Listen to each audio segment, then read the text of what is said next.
म्हणजे आता आमच्या तडोबाकडे 95 टायगर आहे आणि बरेच ठिकाणी मॅनेजमेंट कॉन्फ्लिक्टचे पण इश्यू आहे. त्यामुळे आपण वेगवेगळा उपक्रम आपण त्यामध्ये राबवत आहोत आणि त्यापैकी एक आपण ट्रान्सलोकेशन पण आहे आणि ट्रान्सलोकेशनमध्ये आपण काही दुसऱ्या टायगर रिझर्व्हला जे गरज असते आणि त्या पूर्ण याच्या परवानगी केंद्र सरकारकडे, राज्य सरकारकडे सगळ्यांकडून मिळतात.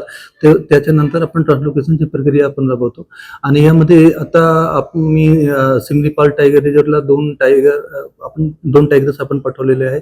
NNTR मध्ये पण आपण 3 टायगर पाठवलेले आहे आणि ते जे टायगर या ठिकाणातून आपण पाठवलेले आहे त्याचे पण जे करंट स्टेटस आहे ते छान आहे. अजून किती टायगर आपण पाठवणार आहे, का पसंत? ते आता जे म्हणजे रिसेंटली जे आपलं नियोजन आहे ते सह्याद्री टायगर रिझर्वमध्ये 2 टायगर पाठवायचे नियोजन आहे.